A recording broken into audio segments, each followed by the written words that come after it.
Nós temos a classificação, né? Continuando a falar da classificação de lesões, nós temos a classificação que é chamada de tumor, né? Que é uma lesão de conteúdo sólido, que ela pode medir mais que 3 centímetros de diâmetro. E a gente, né, não tem só tumor maligno, né? Tem um tumor benigno e maligno. E o nódulo, né, que é uma elevação sólida na pele delimitada de até 3 centímetros de diâmetro, né? Então, ela já é um conteúdo delimitado, né? Só fica ali naquela região. Né? E o tumor, ele já é um conteúdo que ele pode medir até mais de 3 centímetros.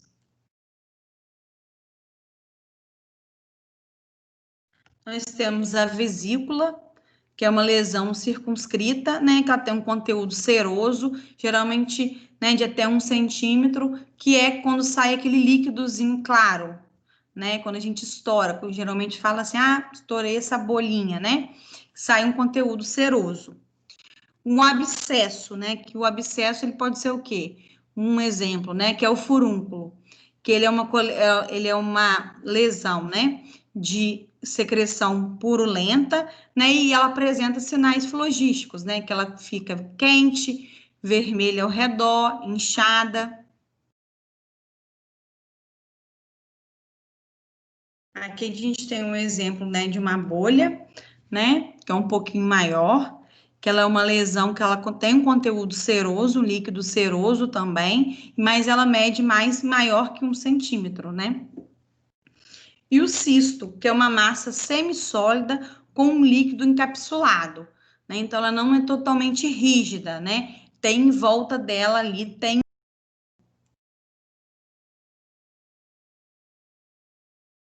E as alterações que são cometidas nos pelos, né? A gente também tem as nomenclaturas que são designadas para a gente fazer essa diferenciação. Nós temos a alopécia, né? Que ela é a queda dos pelos, a caspa, né? Que são umas placas brancas de descamação do couro cabeludo, a foliculite, que é uma inflamação da cavidade que contém os pelos, né? Que é o famoso pelo inflamado, a hipotricose, que é a diminuição dos pelos do corpo, a hipertricose, que é o aumento dos pelos do corpo, e a seborreia, que é o aumento de secreção sebácea.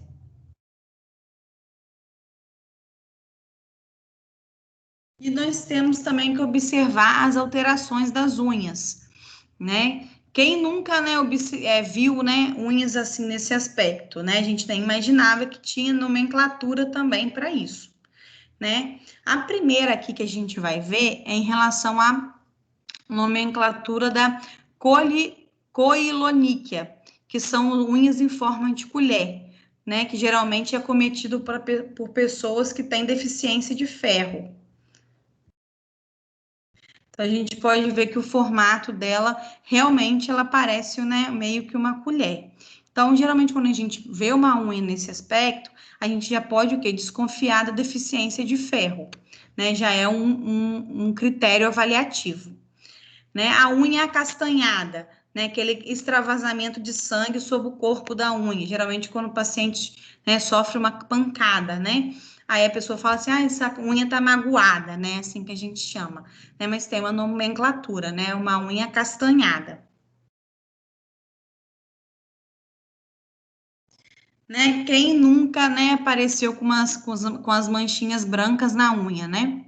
Que é a leuconíquia, que são unhas brancas leitosas por deficiência de riboflavina, que é a vitamina B. A onicólise, que é uma unha frágil, mole e quebradiça.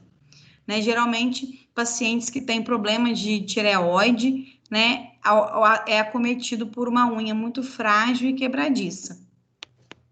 E a esclerano... Deixa eu ver.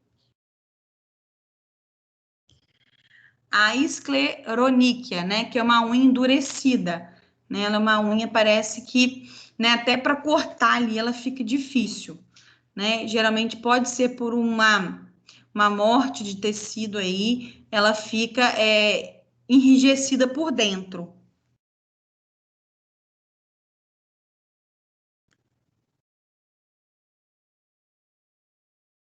Pessoal, vocês querem colocar alguma coisa sobre a questão da avaliação da pele ou a gente pode seguir para a avaliação da cabeça e do pescoço? Vocês querem fazer alguma observação?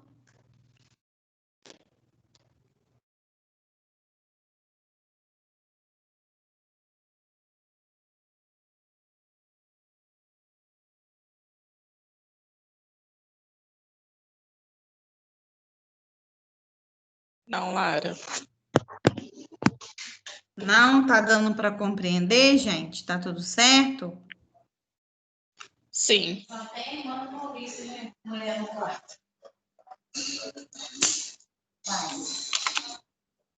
Então, pedi mais uma xilocaína.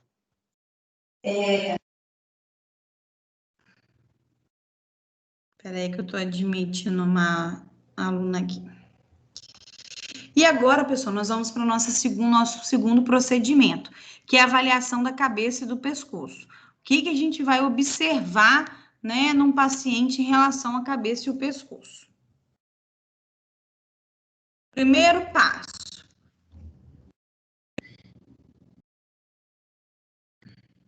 A gente também vai seguir uma ordem cronológica, né? A ordem é encéfalo-caudal. A gente vai observar primeiramente o crânio e o couro cabeludo, né? Então, a gente vai observar a posição e a movimentação, né, dessa cabeça, né? O tamanho e a forma, o contorno, né? Se existem alguma saliência, como tumores, as tumefações ou se tiver algum hematoma, abaulamentos ou retrações, pontos dolorosos, que ao você apalpar, se o paciente se queixou, se aquele ponto está dolorido, cicatrizes e lesões. Na face,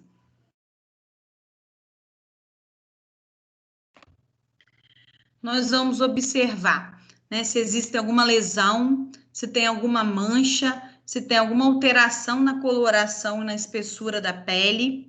A gente vai avaliar a expressão do paciente, né, a aparência, a simetria da sua face, e a falta de expressões também podem identificar uma paralisia facial. Se esse paciente não tiver nenhuma expressão facial, né, se você não estiver observando nada, isso é um forte indício de paralisia facial. Ou parcial, que às vezes acomete só metade ali da face, ou uma paralisia total. Aí você consegue, quando esse paciente sofre essa paralisia, você já começa a observar o quê?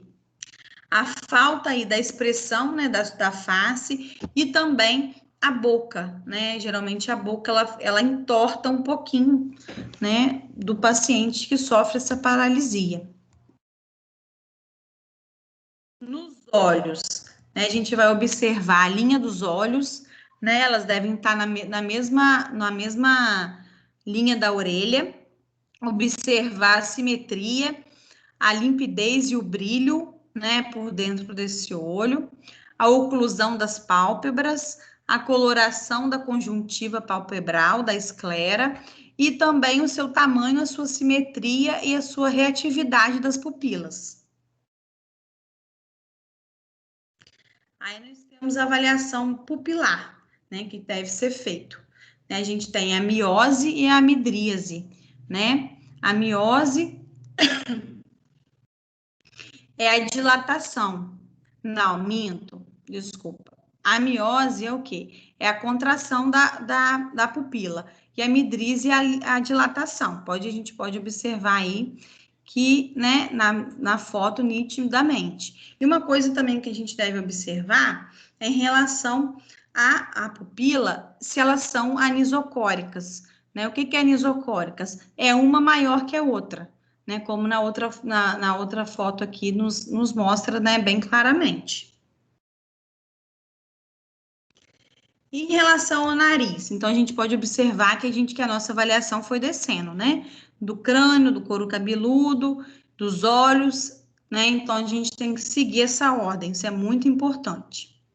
Dentro relacionado ao nariz, a gente tem o quê? Que avaliar o nariz e as narinas, né, os desvios, se tem algum desvio de septo, se tem algum sinal inflamatório.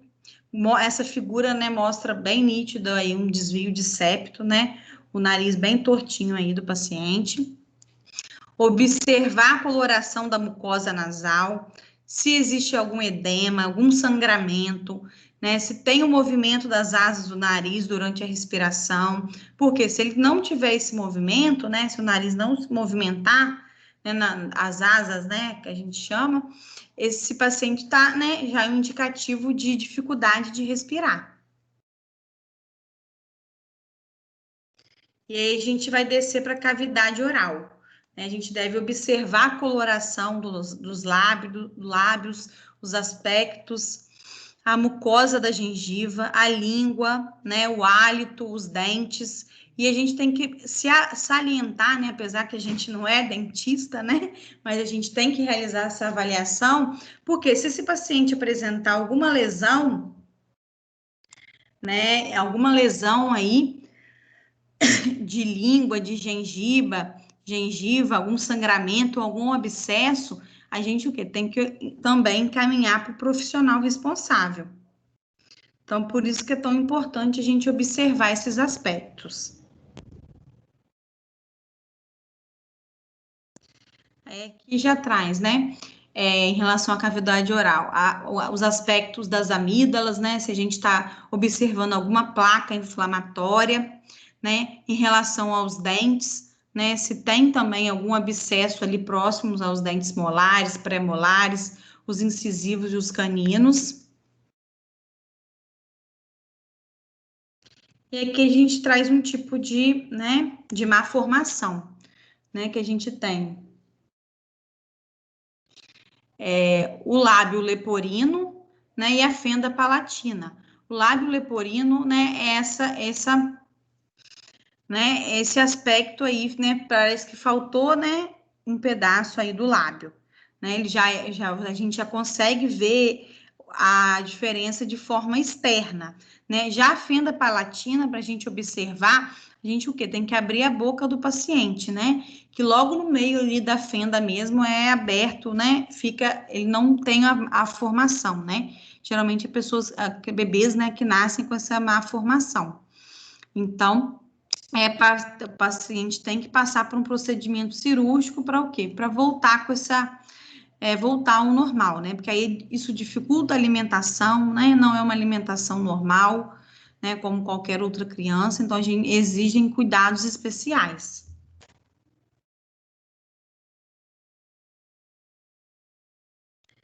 Em relação às glândulas salivares, né, a gente tem que observar se tem alguma alteração na glândula sublingual, pedir o paciente para levantar a língua para a gente ver, se tem alguma alteração na glândula submandibular, né, que é aquela abaixo do queixo, se tem alguma alteração na glândula parótida, que é aquela lateral, né, se a gente vai observar algum nódulo, né, algum tumor ali.